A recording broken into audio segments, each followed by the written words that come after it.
So this is Dursley. We're down in Andover, sort of the centre of the town. Well, not really the high street, this is just on the outside, but it's where most of the shops are. And he's coming on lovely. He's 6-year-old and never done anything. The people got him as a foal and it's just never got round to doing anything with him. Walk up. Come on. So he done a, you know, very green. He's very green for, you know, for a 6-year-old. But it's nice to have one like that now and again, you know, something a little bit different. Because although he's never done anything, come on, babe. That's it, my darling. He's come along nice, but he is like quite babyish. He likes like toys, if you like. So if you hang a Swede on a string, you know, in his doorway, he loves that. He'll play with that. He'll play with a bottle with stones in it if it's hung up, you know. That sort of thing. Oh, baby, you're a good boy. Stand still now.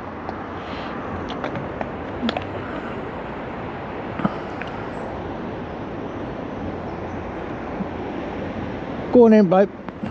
Up you go. Trot. Come on in, trot. So yeah, he's a nice laid back horse really. I suppose he's, we had a bit of, well, not trouble with him, but he needed his teeth doing. So he had a fang on his top premolar. He had some rough teeth, you know, at the back, and I don't know, did he have 2 wolf teeth or 1? 2 wolf teeth, big ones. One of them was bigger than the other, I think, actually. The trouble is, like, they really want to be done before they come down to us. And a lot of, well, a lot of dentists will say, no, the wolf teeth will be all right. Well, it's very rare that they are all right. We've just had one now, which you would find very hard to believe. But the wolf teeth, the pony was a riding pony. Go on. The pony was a riding pony, and the wolf teeth were actually worn to the bit. So that pony must have been in discomfort, to say the least. You know, the actual wolf teeth were curved, and when you rested a bit against them, they were what's it. So obviously, and that was with an ordinary standstill. But walk on. That was with an ordinary metal bit. Well, our rubber bits are a little bit bigger, you know, in their mouth. So obviously, they're going to reach the molars more so than a conventional bit. And I do tell people that, to, if they've got wolf teeth, have them taken out. So anyway, this one. So we lost a fortnight. All right, no, it's not true. We didn't lose a fortnight. The vet said, you know, give him a couple of weeks to get over this because it's quite big. So what we've done as much as we could in that fortnight, but obviously it's interrupted his training. So it means it goes on longer. So instead of being here 6 weeks, which is the average that we do them in, like 90% of them are done in 6 weeks, unless you get a case like this. But he's a nice cob. Good boy, nice in the traffic.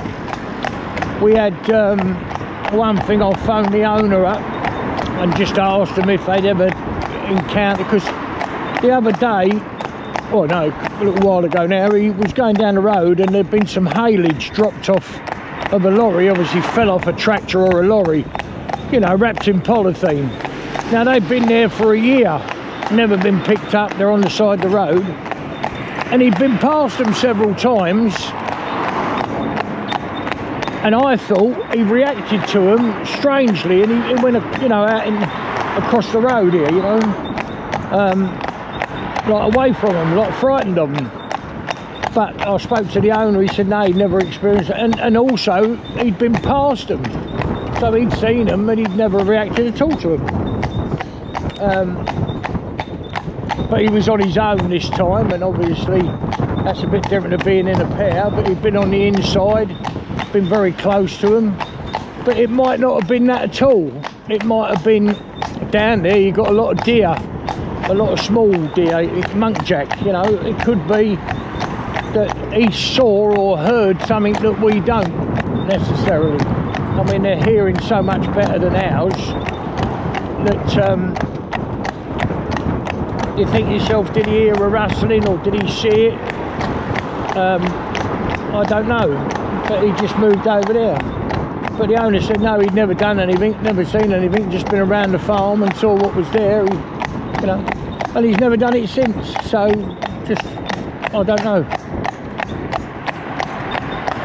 But it wasn't nothing that bothered me particularly, but I thought, I don't know, what, some horses, I had a horse once before that was lovely, with dustbins going out, trash cans, you know, no problem at all, standing outside ready to be picked up from people's houses, had no problem at all. He would go right past them, you know, he wouldn't even not react to them in any way. And anyway, then they introduced a little black box, I suppose, I don't know, a foot by 2 foot by a foot deep, and you put all your newspapers and that sort of waste into it. Well, it was coming up the road and it was just sitting by the dustbin, one of the houses, you know, and this horse didn't like it, didn't like the box. It wasn't, you know, something different. And I suppose that's what our training's about at the end of the day. I suppose we do what, I'm not condemning anybody else to do what they like, but we take it that step further and show them as much as we possibly can of everything.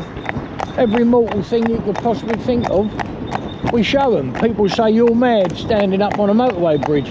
The reason I've done that, I was driving, come on baby, driving a couple of horses up, and I think I was on a commercial job, you know, back in the day, going over a bridge, over a motorway or dual carriageway, and so as I say, the reason we go and stand on the motorway bridges is because I was driving a pair of commercial horses. I don't know what I was doing, might have been whatever it was, wedding, funeral, whatever, and I was going over the dual carriageway bridge, come on baby, and a motorbike come round the bend, it also was coming onto the bridge from the opposite direction, and the bike slipped, or he put the brakes on too much and the bike fell over, the man fell off, and the motorbike headed straight for us and it was going to smash into the horse's legs. So I pulled them up on. Fortunately there was a wide paved area before the fence. Come round darling. There's a wide paved area before the fence. Come on babe, good boy. And that was right near the fence.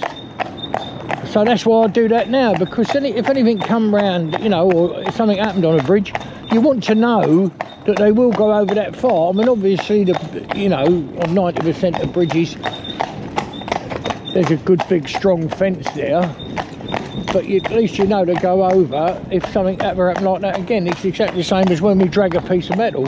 The reason I do that, I was again driving a horse, I can't remember, or driving a team or whatever it was now, I can't think, 4 horses.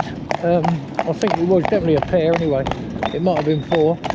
And cars overtaking us, not doing any speed at all, you know, perfectly right, everything's lovely. And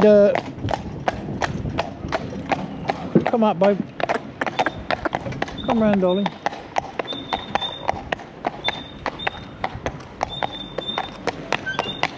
Come round darling, come tight round. Tight round. There's a good boy. Come round baby. Ah, that's it, lovely. Now that, what I've just done there is a thing I wanted him to do. There's no reason at all that he can see why we've done that. But if you've got to do that, make a circle, turn around half a circle and a circle, it's good to do. Yeah, getting back to this, so as the motor cars come past, the exhaust come off. And he's only doing 20 mile an hour, 25, and he's dragging it right by the side of my horses. So that's why we always now, with every horse we train, we drag a big sheet of metal under the carriage. And once they've heard that sort of voice, you know, that sort of sound, we call it voices, you know, those sort of sounds, walk up, baby. Once they've heard that, they don't bother with it again, as long as it's something similar. They don't, they accept it. They go, oh fine, that's good. So what we've done now, we've come just round a few houses at the back of town. We're going up to the station. The reason we go up the station, they've got a lot of signage on the road itself, written on the road, for disabled. It's blue and it's yellow, and actually they'll be painting it again soon, I would think.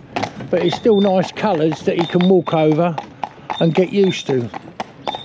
It's all part of the training, but he's a nice cob. The other thing is, the people are going to do, we won't have time to do it this time, but if they want to do a bit of chain arrowing and logging with him, and he'd certainly be up for that, you know, he'd be plenty strong enough to do that. So see this man, oh, while we're here, we just make sure he walks straight over it, you know, don't avoid a manhole or a drain hole, and all them little things make all safe, confident and happy. And what you've got to do, you've got to do it slowly. Walk up, babe. You know, build up to it and let them build their own confidence. Walk up, babe. Hello there. Come up, babe. Come on, darling. Walk up. Hey, good boy. Walk up. Go on. There's a dog there over at the gateway. Come out to see us. He's got a slipper in his hand. So, like this signage here, this is you don't always see this. This is permit parking for someone that's their place to park on the side of the road. So these little white squares. Come on, good boy. Up you go.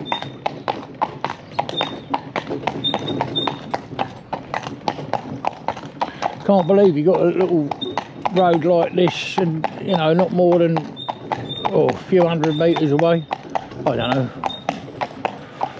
500 metres away is like all the big shops and everything. It's just funny, isn't it, the way it goes. Come on, mate, walk on. Good boy. So we're going to come up to this station and we'll start filming again. Here we are at the station. We've got this funny old ramp here, stop people going too fast, that we're going to bounce over now. Right. And then we've got a lot of signage, see, drop off things and parking bays. Walk up. What? So all this signage we have here, just let them walk over it, get used to it.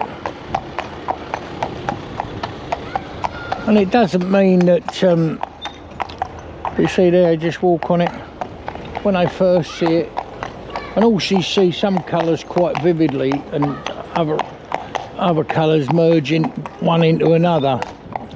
They've done a lot of research on that, and I couldn't argue with it or even have an opinion. All I know is blue is one colour that they must see quite, because most horses react to it, whereas if you've got, you know, even something like a yellow would never react the same as they do with blue.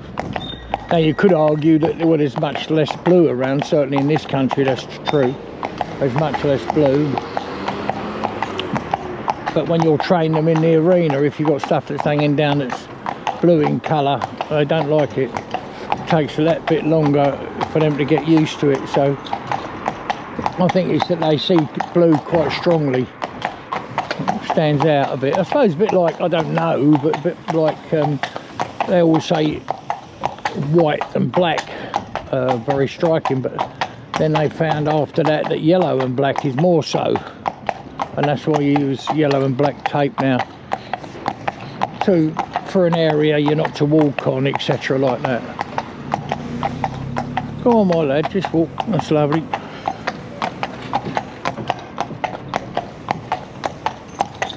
So we just have a little stroll around.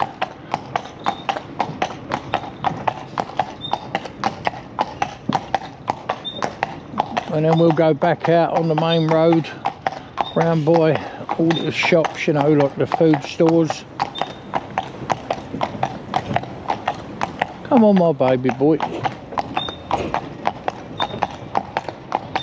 And they want to be able to, I know it sounds silly to say, but it's all right and trotting, but they want to be able to walk as well, and have the same amount of control. Like now, for instance, like, whoa, they stop and wait at the junctions. Stand still, baby, stand still. There's a good boy. Yes, you are. Yes, you are.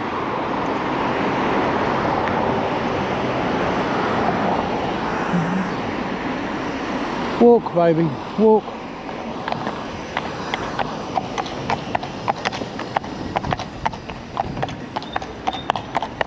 Some manholes like that one down there, for instance, we just passed, is shiny, gets a lot of tyre traffic over it, and now quite dangerous. Obviously the tops of the manholes are patterned, but it's good, which is going to sound crazy, but if you know what you've done, I don't mean to be conceited when I say that, but I've been doing it a long time. You've got to know how to drive also over something like that that's slippery, but it will slip and move.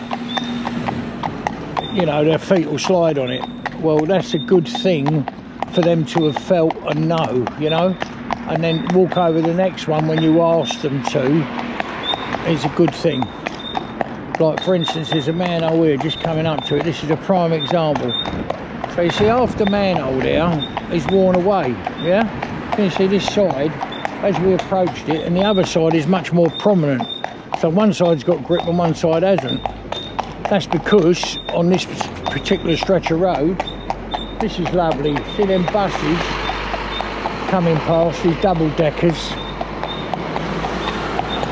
There's not many in this town of those, but they come past, they're real good because the engine's at the back. So when they come past, they're very quiet and you don't hear them. And then the engine's at the back. Also, you've got a big row of mirrors down the side. Well, you've got glass down the side, which is just like a mirror. You can see your reflection in it, and that's really good for horses. It's good that they see that, and what we're trying to do, and every step we take with them, is to make them safe, confident and happy in any sphere of harness work. So whether you've got to do a wedding in or a funeral in the middle of the town, or you've got to drive through a little town or a big town to go to get some nice driving, but you need to pass through this, then you'll be able to do it, won't you? Because obviously the horse is up to it. Also, the other thing, and I've said this 1,000 times, I don't know about 1,000 times, but a lot of times, it's happened to me 2 or 3 times in the last, I don't know how long, but last few years, let's say. It's happened to me that there's been an accident and there's a diversion, or there's roadworks and there's a diversion, and they divert you onto a little country lane, we'll say, you know, or a main road, whatever it might be. Well, if you've got a pile of traffic behind you and you're on a narrow road being diverted and it brings you out on a main road, she's got to be able to cope with it, because what are you going to do? I mean, seriously, what you're going to do, you've got a queue of traffic behind you. Are you going to stop, take the horse out of harness, try and get the cart off the road? Well, if you've got just the width of the road to deal with, you've got to go forward. So therefore, it's good if they've all seen it. You know, horses have seen all this sort of thing, you know, and then they're happy. They'll do anything for you, basically, as long as you don't hurt them, you know, or force them, you know, either with a whip or screaming and shouting or smacking them in. So it's just crazy, just stupid. Because all that is one fear for another. If this horse is frightened of these white marks, come over, babe. Well, obviously when they first see them, they are. Well, there's no point in smacking them with a whip, is there, to make them go over it? Because the only reason they're going over it is because they're being forced. Well, that's no good at all. You want to be able to do this because you're just asking them to do it. You know, that's the thing you've got to do. And it's hard work. And you've got to have a lot of patience. And you've got to have a lot of time. There's nothing nicer than breaking your own horse. I've said that loads of times. Truthfully, nothing nicer. nothing nice than breaking your own horse and done it yourself and getting right. But you know, my advice to anybody is, when you set off to teach horse something, you want to cut it, and it's different with every horse. That's why you can't really write a book about it. That's just bullshit, writing a book about it, because obviously every horse is different, aren't they? So here's a bus coming here. Sorry to change the subject. We said this is a single decker, but if it's got no engine in the front, the engine's in the back, so you can hear nothing until you're halfway through it. And he can look down there and see them windows, and he'll see a horse coming towards him, won't he? And he thinks, so what's that? You know, come on, baby. Come over, darling. That's it.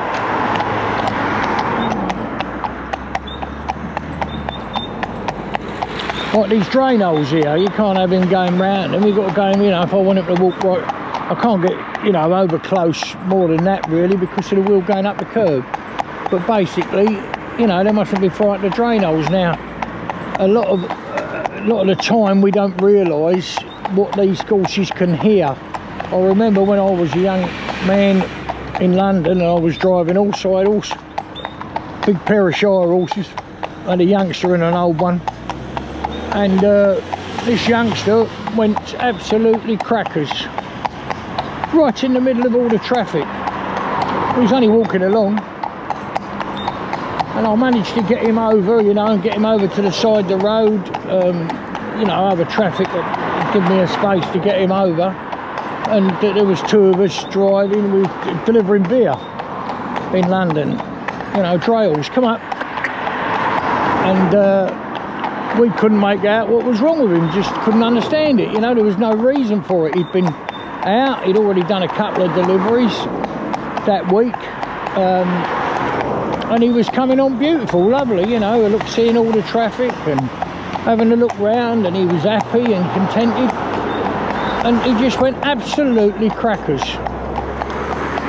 So leaping and jumping about, and what that was, we were just going over a manhole, and it was there's a name for it, a technical term for it, but it's a chamber. It's a storage chamber underground for surface water, rainwater in other words, and it tumbles from one out the pipe and it drops down, so like a tap on your sink, over the sink. So it drops down and fills that, and then when that one's full, it runs out of that one and fills another tank up below, and then it's, so, you know, otherwise it's too much to soak away in the ground, as I understood it.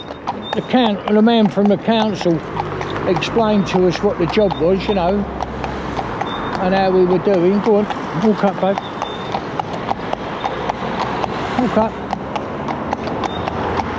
And that was it. So he could hear the noise, couldn't hear the water. We didn't.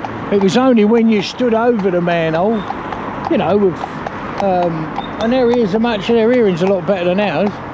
So he couldn't understand what it was. But he can hear this rushing of water. He can't see it, he can't relate it to what he can see. So I always remember that, yeah. So I've got a big old, big Arctic, or semi.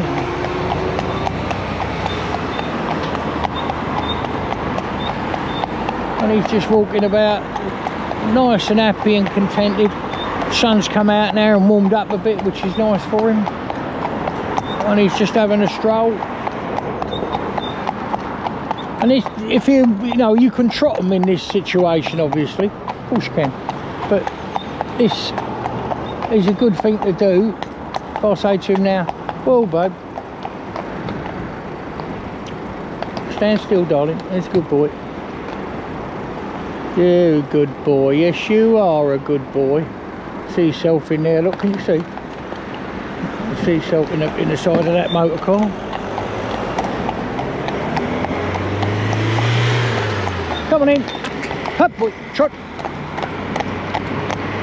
Come on. Trot.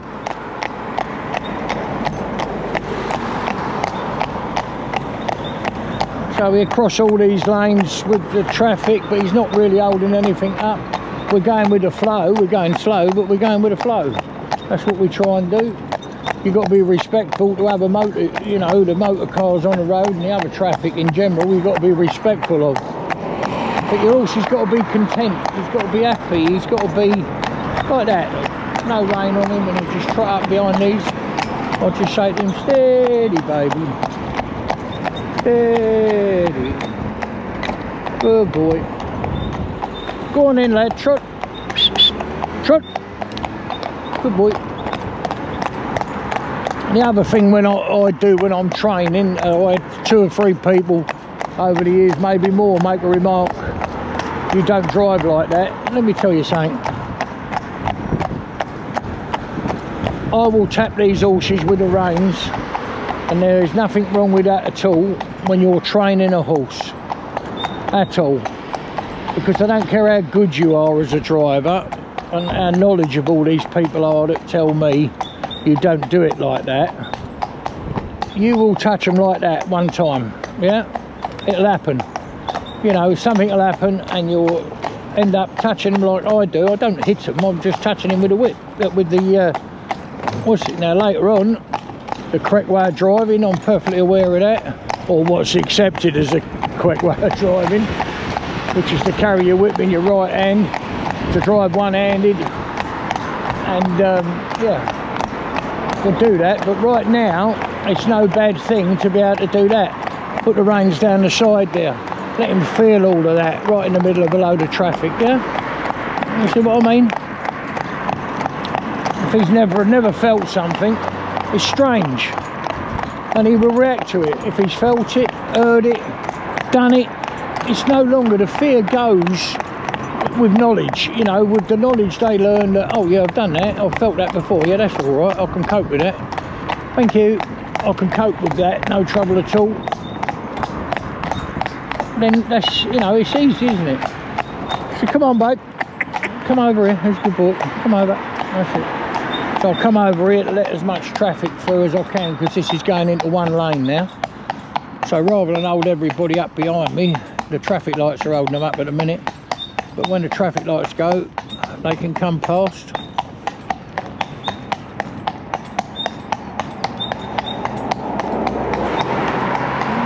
So you see the cars coming now. Obviously you get trucks, vans and all sorts of pickups. Quiet in town today though. Oh no, it's not true really. We've had some real busy bits of town, but other bits been really quiet, you know. Also, I've done this on a film the other day. It's quite interesting. When you're out here, it's like driving in a convertible, yeah? But we haven't got any engine noise to listen to, only everybody else's engine noise. So when you come up here, you've got these chevrons, these stripes going across the road to divide that traffic and this traffic. It doesn't mean to say you can't go on there. If you need to, you can go on there. But it's not what it's intended for. It's to keep the traffic coming into single lane or coming into dual carriageway. So this truck coming up here now will go over that, and the noise it will make, because the road surface is so much different, you see. If you look over here now, you see all these stones, etc. and like that, even bits of grass growing, yeah? But when a motor vehicle goes over that, it makes a lot different noise to when he's on this tarmac, you know, the paved area. Although it's all paved, it's full of rubbish, you know, and you see the dust coming off of motor cars that come by. So that's good. So if they're coming over these chevrons, we don't mind. You can see the dust coming off the back tyres there, and they'll flick up stones and stuff like that. And if the horse will walk up here like this, as quiet as a lamb on a slack rein, that's all we're looking for. Another big one coming by, look. Truck.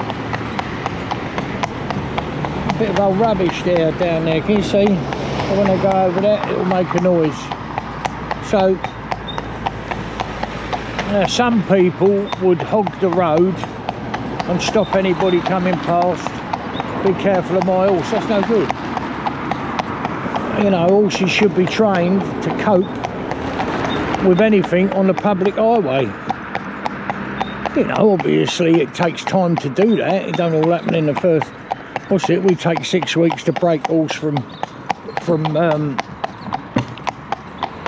you know, from untouched. Well, when I say untouched, the best horse we can have is one that will tie up. You can pick its feet out. You can pick its feet out, groom it, wash it, that type of thing. But it's never had a bit in its mouth or harness on them. You know, they're the ones that I would say they're easy to do, but they haven't got any bad habits. They ain't got any picked up. I mean, people want to long rein them about and I'll get it ready for you. That don't do me any favours at all. And we disregard all of that anyway, and we go back to basics and do it the way we do it, so that we know it's done properly. And in some cases, what they've done is done, you know, no harm. But if they've done it in a metal bit, he's now got to get used to and respect and listen to a rubber bit, hasn't he? You know, because that's what we're driving. When the horses go home, they can be in any bit they like. What these people choose to put him in a Liverpool, lovely. I've got no problem with that, but he'll have a mouth like silk in a rubber bit. So why would you want... So I just come over here and plonk my old car up the curb a bit there to make another noise. And we'll just bring him here and ask him, well, baby, stand still, my darling.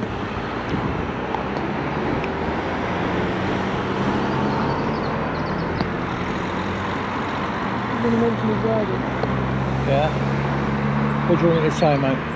No, you just normally... Yeah, say, Shall we mention long neck or not? Yeah, if you want to. We've been stood here a while now. Because I can cut that bit. Yeah. What, a bit about long neck? So we stand here now, let the traffic go a bit, but also he's being asked to stand still. He's standing there on a slack rein. He's only got a piece of rubber in his mouth. He's got no curb chain.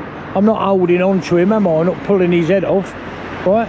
I'm just holding him there like that. If he moves forward, all he'll do, big Arctic coming, plastic covering on the back of that Arctic there. You know, a little bit of noise off of that. I'll tell you one thing that is true, dramatically true. These GoPros, this is an expensive one, it's not a cheap one. It's got a case that's added to it so that you can, you know, have it, they say the sound's better, but it does not reproduce the sound in any way like it is when you're actually here. Just the other week we was parked here exactly the same with a pair of ponies, and a car come past us right by the side of us. The car backfired. Yet when you hear it on the GoPro, it's nothing, but it seriously was like a cannon going off, like firing a shotgun next to it. The horses just moved, or didn't move really, they just, you know, moved their bodies a bit but kept their feet where they were. And like this little fella. So what I've done here, there's lots of things he's learning or had learnt that people don't understand he's learnt.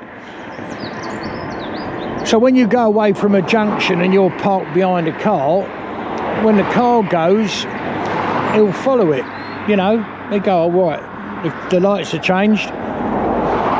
When they've been down in the traffic a few times, they go, oh, yeah, it's time to go. He's gone, I can go, yeah? When you come to a junction, you stop him, you wait for a car to come by, and then they, you know, believe they can walk on. Well, they can't, can they? Because they've got blinders or blinkers on, right?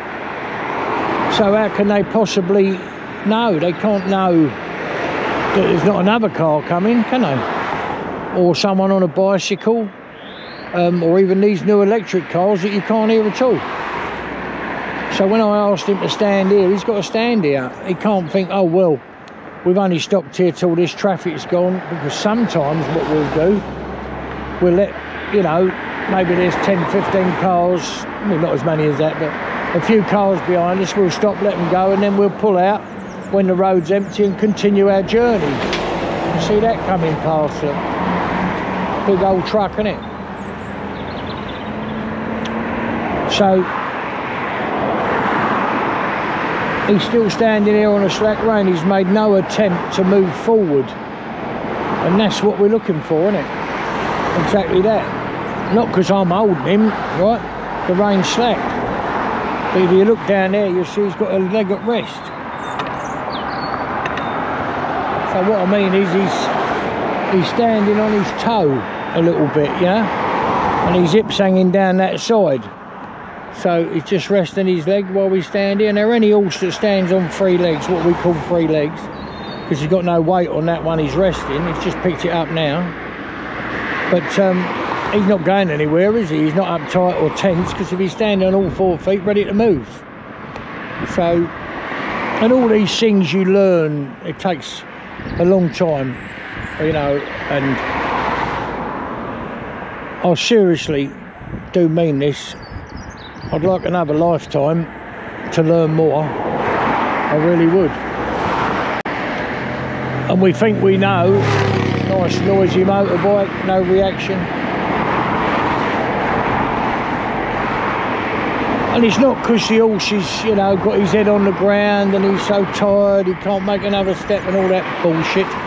It's just lovely, isn't he? He's just standing there doing his job, you know what I mean?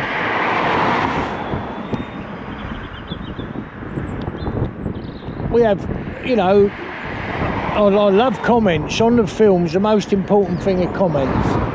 You know, comment.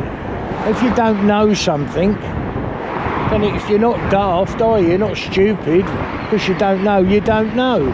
So, you know, when people say to me, why'd you do that, Baz? You know, when you're doing this, can you show us this?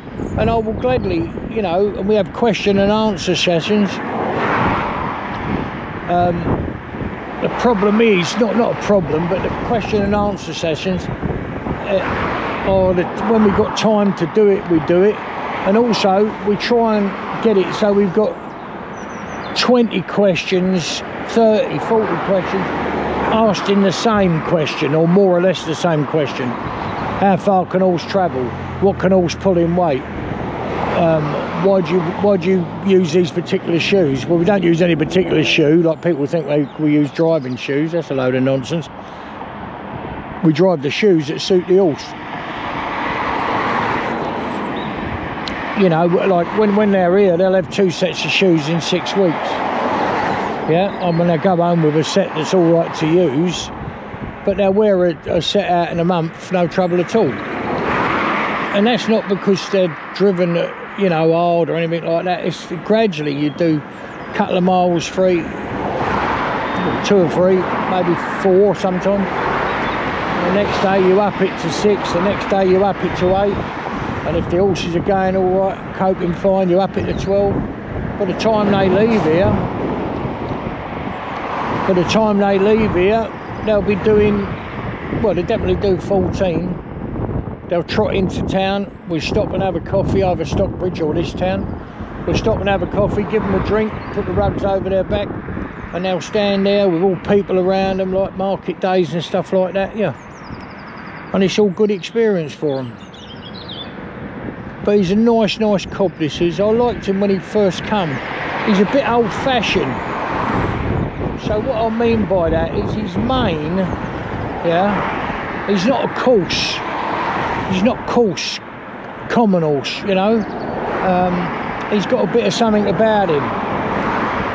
He's got a bit of presence about him. He stands up to himself. And his feather on his legs is like silk. And his mane is like silk, so is his tail. Even his tail's like silk. Often the hair, the actual thickness of each strand of hair is thicker. You know, the more common bred the horse, if you like. But this horse got lovely silky feather. Just a nice laid back boy and loves his job, you know, just enjoys it. That's another thing you've got to get right. I don't say we don't get things wrong. Everybody gets things wrong. With horses, they're the best leveller in the world. When you think you know, you find you know nothing at all, really. But like, he's just a lovely cob, and he really is. I mean, he really is a nice old-fashioned type. When I was a kid, you know, an ankle biter, these would have been commonplace. Like, he's a cob. If he was any bigger, you know, if he was a hand taller maybe, or even a couple of inches taller and a bit wider, he'd be known as a Vanner. You know, but he can pull some weight, you know. Well, no horse ever pulled any weight, did they? What they do is push a collar. So your collar wants to be dead comfortable so they can push against it. If you got a, you know, one of them knapsacks on your back, you know, and you wouldn't hang it on the with a piece of string, would you? You have a nice padded bit that goes over your shoulder so it's comfortable. And that's the same with a collar.